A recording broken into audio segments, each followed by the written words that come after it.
Hello, everybody.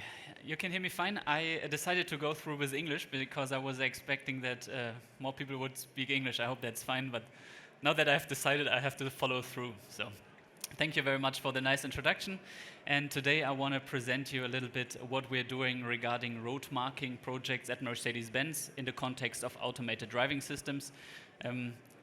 Very unusual, I would say, that a automotive engineer or automotive company is focusing so much on road markings, but it is a key lever to enable automated driving within the next years. That's why we have to focus on road markings a lot. Very quick agenda, just 3 points. First, I want to talk about what is the relevance of road markings actually, especially for automated driving. Then I want to talk about testing in the whole world, but in one location I will present our proving ground that we have opened in 2018 in Immendingen, which is in the south of Germany, and which is the basis for our test operations of automated driving systems. And lastly, I want to talk about how can we actually maximize the test versatility. So let's get started.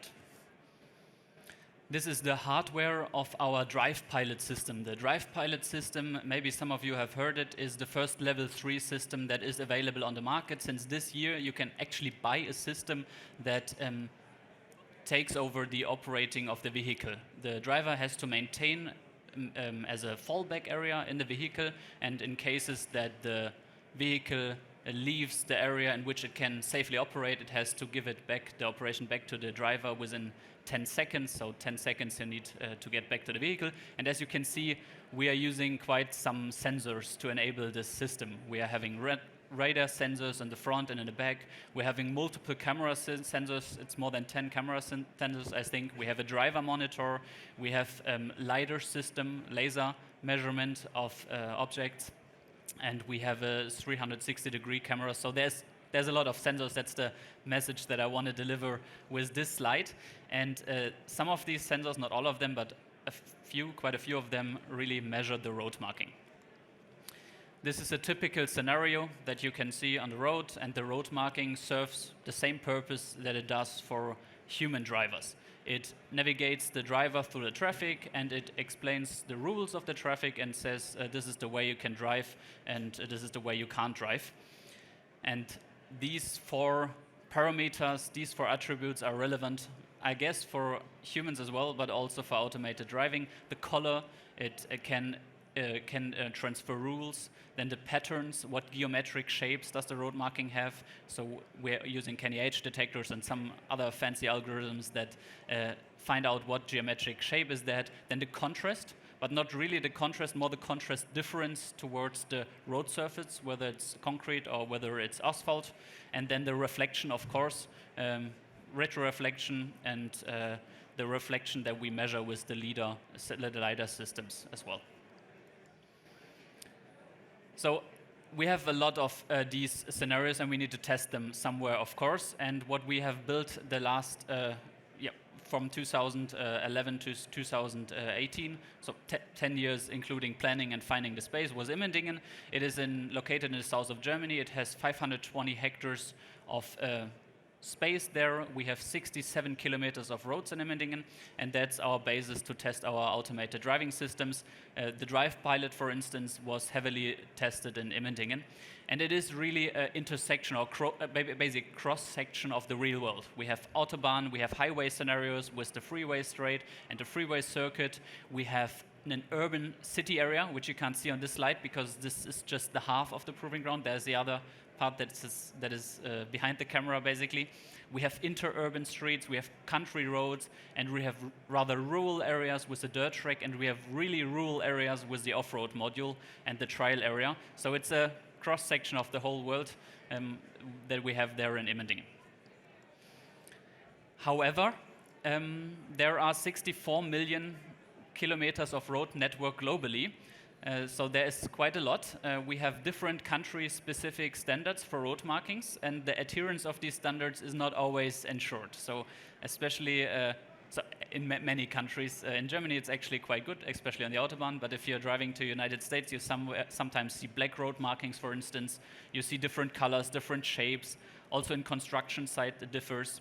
We have abrasion and pollution, which can affect the color and the retroreflection of the road markings and the contrast. We have sometimes missing road markings, especially in construction sites, and we have roadworks and other temporary influences. So what I'm gonna trying to say is that there is a huge variety of different test scenarios that exist on the whole world. 64 million test kilometers, you really can't fit all of these 64 million test kilometers in one proving ground. That's simply impossible. So what we are doing is we're trying to figure out what are the most critical road marking conditions, what are the worst road marking conditions, what are the most complex ones, and then we try to simulate those on the proving ground. And what we are also trying is that we are changing the proving ground very frequently. So if there's a specific demand, say a South Korean road marking, that we can apply it on demand, on request, and then remove it afterwards. However, we're trying to do a lot in Immendingen. We have many country-specific road markings in Immendingen from China, France, from Japan, from Spain, Korea, United States, of course Germany as well. So we have a lot of different permanent country-specific lane markings. We have multiple parking slots with different specifications. It's higher double digits currently, I guess, in permanent markings on the proving ground that we have in different country-specific road markings, sometimes with objects like these wheel stoppers, sometimes without. So we're trying to have a very versatile environment. However, there's only so much that we can do with permanent markings. We need to find a way to have these 67 kilometers of roads perfectly utilized. And that's why we conducted a research project, actually a series of research projects. We have lots of paper written about that. If you're interested in the details, you can always look them up, mostly on IEEE.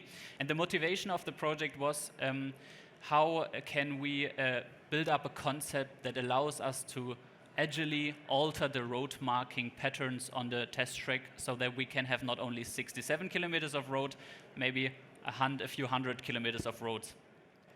The objective were no testing operation downtimes, of course, so the proving ground shouldn't be closed to apply these road markings.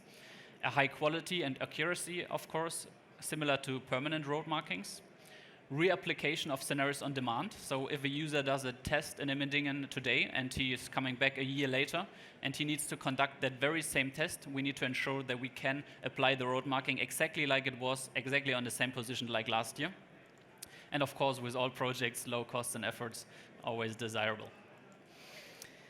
The first thing that we have done there is we have used a real-time kinematics positioning and automated vehicles for the pre-marking of the temporary road markings. Of course, we have a lot of automated vehicles, so this was not an issue to get an automated vehicle. We have a DGPS station in Immendingen. We have multiple of them, which you can see on the right slide there. And what we're doing is we are taking the CAD files and we're loading the CAD files as trajectories on the driving controller of an automated vehicle to then pre-mark the road. And so we have a digital pre-marking and a physical pre-marking. Yes, we did use a truck the first time we tried the system, simply because we just had the truck available. We use it for automated snow plowing on the tracks, and we also sell the systems to airports and other operators of big surfaces. That's why we use the truck. Turns out the truck is not the best vehicle for pre-marking, but we used it because we just had it. It was just handy. And we piloted the system with multiple maneuvers. On the left side, you can see a Chinese regulation road marking. It's a curve with a radius of 500 meters. So this maneuver alone, there is, I think, around 700 meters of road marking. And on the right side, that's an S-band, which is required from the Euro NCAP rating. So it's a rating protocol for automated driving tests, also approximately 700 meters of road marking. They were by incident requested at the same time. So this was for both maneuvers the second time that we have applied them. That's why we have this nice aerial view there. For reference, this platform, this asphalt platform, has a diameter of 260 meters from left to right, and it's a circular surface, just so you get a little bit the understanding how big this surface actually is. The conclusion was actually that the accuracies are below national standards for permanent road markings, at least from Germany, UK, and Ireland. We were fine with the United States requirements and most other country-specific requirements, but Germany, UK, and Ireland, these requirements are pretty tough. It is 5 centimeters of tolerance there in the lateral position. However, the accuracies are sufficient when we're talking about the procedures for approval, for road approval of these systems.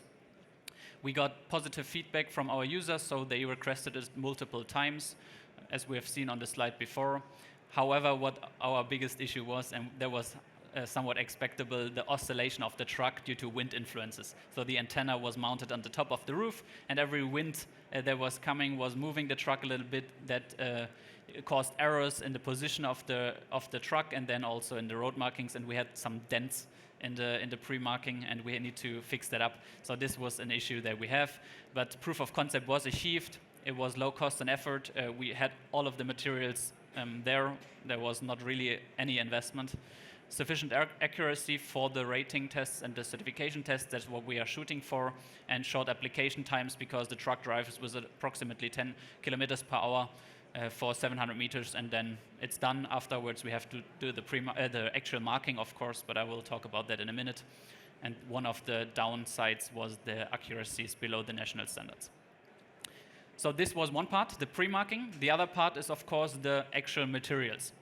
So we have conducted another research project to find out what are good materials for temporary road marking. We tried out different longitudinal and transversal markings. It was 8 materials in total, type 1 and type 2 markings, with primer, without primer, with different adhesives, with white and yellow markings, and we found out actually that white type 1 markings without primer and temporary adhesives were the best fit in Emmendingen, considering the factors of visibility but also removability.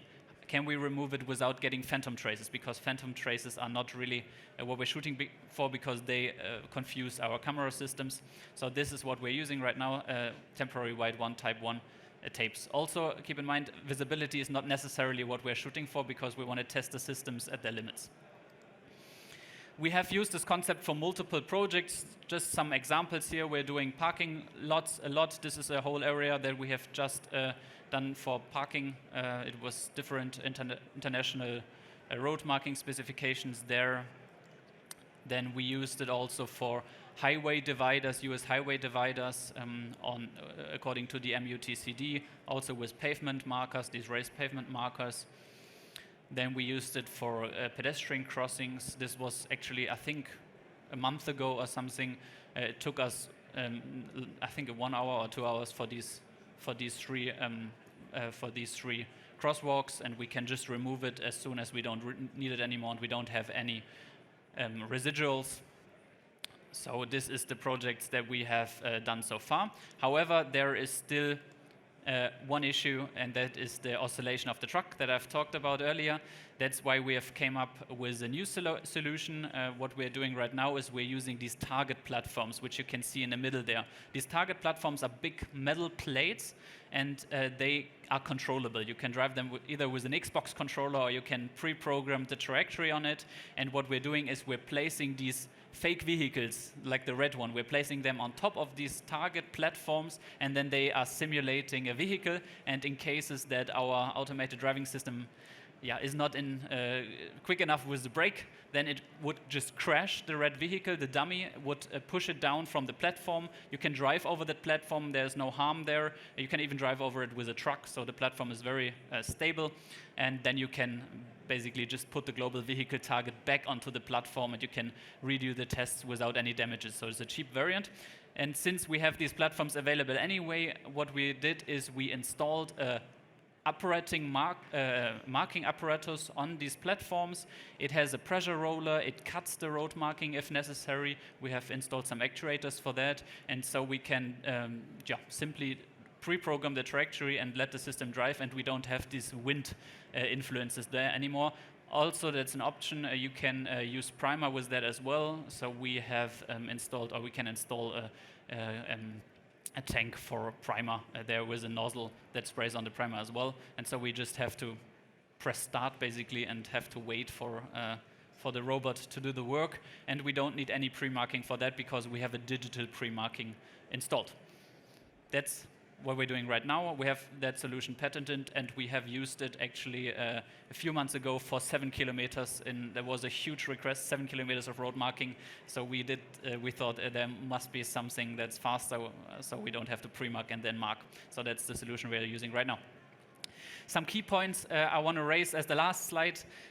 Similar to humans, automated vehicles use the road markings to navigate through the traffic. Road markings are definitely a key element, and they make it easy for automated vehicles to navigate through the traffic. And the second point I can't stress enough, international harmonization is key there. We just need these agile altering road marking things, and this project we just need because there's a huge variety of road markings, and without that huge variety of road markings we don't need to train our systems for that many scenarios that exist there. So this would, I guess, be a big help for us. And high variety in road markings, this is what explains the work that we have done in imaging for the last few years. And with that, thank you very much. And if there's questions, please.